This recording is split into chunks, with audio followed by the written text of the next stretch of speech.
What is going on, boxing fans and gamers? It's your boy Fight Nate's Finest, the Sophie commentator, coming at you with one of the greatest videos on this channel that I think I've ever will have to make. It's a video I should have made, honestly, a very long time ago. And it's going to show you a step-by-step progression of all the fundamentals and how to practice them. These are for the guys who want to improve their game. When I first started playing online, I had a record of 127 wins and like 77 losses or something like that. And I wanted to know what it was I was doing wrong. How could I get better at the game? So I came up with this methodology of practice and fight now. Of just practicing the fundamentals until I got good. After being like 122 wins and 77 losses, I then shot up to 90 wins and 15 losses and OWC. And then after I made another account, from there after getting some online training from a friend of mine, and then I went 90 wins and 5 losses in OWC. And then I ended up finishing that record when I made it into the top 100 for the first time, with 199 wins and 33 losses. And all came from step-by-step progression of this practice every single day for a couple of hours before I played online. And I did this for about a month. So if you do the same thing and you just practice and think about everything that is happening, you too can get that good and become top 100 if that's your goal. Or just my goal is to always be a tough fight for anybody online, to always make my opponent think and understand that he's not going to have an easy night, and that I'm always dangerous regardless to whether, even if I'm losing every round on the scorecard. Every round my opponent must earn. And I do that by always practicing the basics and the fundamentals. You have to practice if you want to get good. Those AI settings is what I use to practice against the computer with. And the first round is purely just practicing your footwork and your blocking. The goal is to get under 20% landed on you in the first round. We accomplished that goal very well. 17%. 24 landed out of 137. Not bad at all. The next logical step in the progression is you need to master range. And by mastering range, you need to master your longest punch and your punch that sets up and establishes the rhythm for the entire fight, which will be your jab. Some may argue that the straight right hand is the longest punch in the game. I can also see that. It's obviously the most effective shot. But I don't like just throwing naked right hands.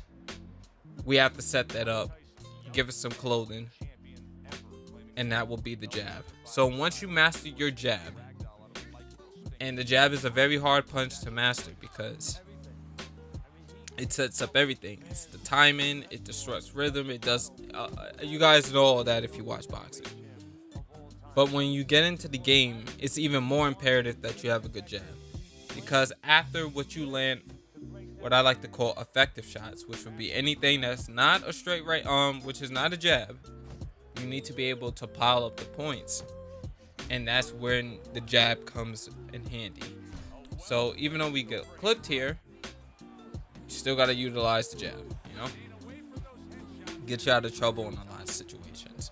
So the jab is the next logical step in the progression. Because it is the punch that is going to be allowing you to score most of your points in the fight. And while you're doing all of this, while this is happening, you want to be doing what I call counting.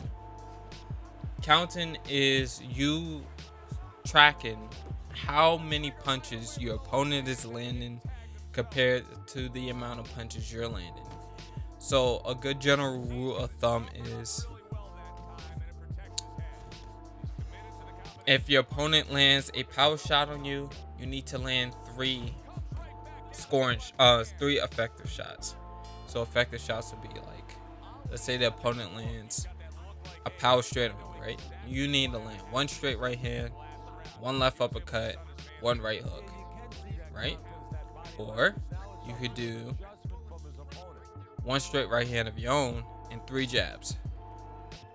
If your opponent lands one straight on you, then you need to land 3 jabs to equal his one straight. And then you kind of track that formula based on that. And you'll know when you're winning and losing the round based on that. And whether you're winning or you're losing tells you whether you need to land more effective shots or you need to land more scoring shots. We just established that a scoring shot is really just a jab, but you can also look at scoring shots like, quick little body shots, like a quick straight right hand to the body, a quick little right uppercut to the body. Those will be your scoring shots, and your effective shots will be straight right hands, left hooks, right uppercuts, left uppercuts, right hooks, all those to the head. So you need a good combination of those things. And then you learn to dictate how you fight based on that formula right there. So if you landed a scoring shot and an effective shot and a scoring shot, and your opponent still hasn't landed anything on you, you can fight on the outside. However, if your opponent is landing more effective shots on you, then you got to get on the inside and get down and dirty. So one of the things you're going to also notice me doing in this round, which is the next logical progression, is landing your lead hook shots, or your lead shots with your left hand. The left uppercut, the left hook, and the jab. You put those all together in this round here, and you try to win the round based on that. In the story mode, when you hurt your hand, when you're playing with Andre Bishop, I think it's the fight against Dwight Cooper, you can only win that fight. You basically have to win that fight without throwing the right hand. So that's where this idea came from, and just from fighters like Andre Ward and like Pauline Malignaggi, these guys mainly win fights with just their left. So you can go online, and I've done this before. I've done challenges like this on stream and whatnot, where you win fights only using your left. And then afterwards, the next logical progression in that is to start putting the right hand behind it. So this round is purely about throwing 1-2s, jabs, and straight right hands. A mixture of all these things. And based on that alone, when you're able to determine when you're in range to land these shots, you will have mastered everything that you need to win a fight besides throwing combinations, which will be next round. But focusing on the 1-2 in this round, you should be trying to set traps, little side step counters where you can land a straight right hand, quick scoring shots like the 1-2, jab upstairs and straight to the body. And then also make sure that when you're doing these training modes, you're not just running from the computer. You have to do both. You have to go forward, you have to be at mid-range, plant your feet from time to time and look to trade with the computer. Sometimes you're going to be on the outside just trying to outbox the computer and hit and not get hit. And then sometimes you're going to look to plant your feet and set traps for the computer and counter off his tendencies. And the 1-2 round is a very perfect round in order to go ahead and do that, because generally when I'm looking for counters, it's usually going to be with the straight right hand, or generally when I'm like fighting from beta range, which would be when you see me using that in and out movement a lot, trying to land some type of counter on my opponent, or make him whiff and then land either a combo or land a counter shot if I know it's coming. Just to speak a little bit more on practice, one of the things I notice with players, I've noticed this from streaming so much, guys don't want to practice. I know a lot of people are not going to take this video serious, like, oh, this is, you think these things are going to help you win an online match. I'm living proof that this works. This formula right here, it works. Practicing these basic fundamental skills works. You want to be able to be diverse in your fighting style, and this is how you do it, by practicing each tool individually for a minute or two and like a 6-round circuit, and then repeat. In this round, we're throwing 3-punch combinations. Notice I'm generally coming forward with this. You can throw 3-piece combinations on the outside as well, but we're just practicing our combos here. And this is why being able to use the buttons and the stick is important, because like certain combos you'll see me throwing like overhands, some is with like bolo shots, others is just, you know, the fluidity of your punches and just having mastery of the controls is extremely important. It's not a thing that you should underestimate or take lightly. And there's going to be scenarios where a fighter may be better than you technically. He may be more technically skilled, and you're going to need to make up for that with volume and with pressure. So that's why combinations is so important, because if a fighter's more accurate than you are, the only thing you could do is throw more. So having a bunch of 3-punch combinations in your arsenal is important. And the reason I chose 3-punch combinations for the 5th round circuit is because you can also break up 3-punch combinations to sometimes make them look like it's more. It could look like 6 punches in a row, or 4 or 5 punches in a row, depending on how you break them up. So you could break up you could throw a 3-piece combination with a 2-piece combination, and then to your opponent it may look like a 5-piece combination, all while you're giving your stamina bar a chance to refill. You're just not throwing wild.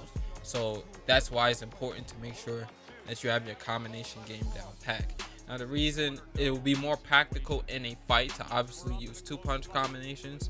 So after that jab straight round, if you wanted to do a 7-round circuit and then go for the jab and then right hook and then jab and right uppercut, or, you know, straight right hand and left hook, and practice those combos, you can.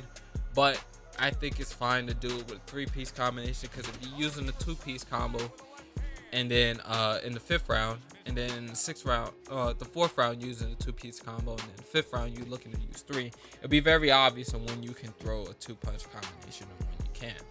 And then the last round here, round number 6, is you kind of putting in all the skills together and boxing. How you're gonna notice this looks exactly like one of my online rounds, where I'm just boxing and doing everything that I usually will do, running through all my progressions. You see the in and out movement. You see me using the jab and the left hook mostly. You're gonna see me setting little traps with the straight right hand.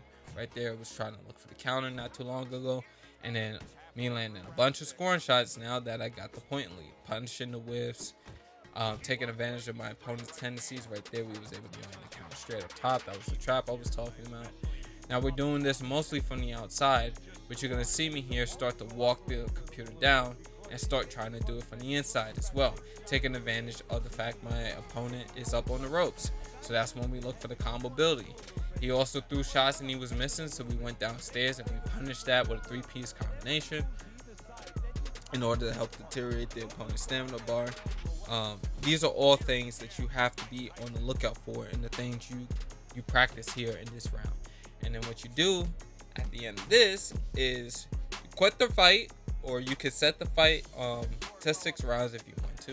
If you want to just see the results screen or whatever, you can do that as well.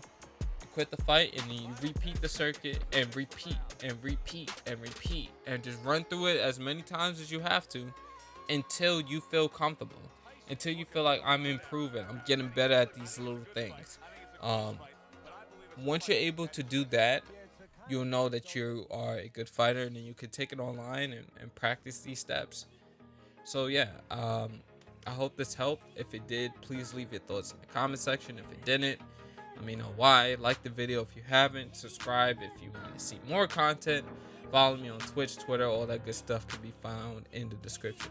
Anyway, it's been your boy, Fighting His Finest, the Sophie Commentator, and I'm off this. Peace.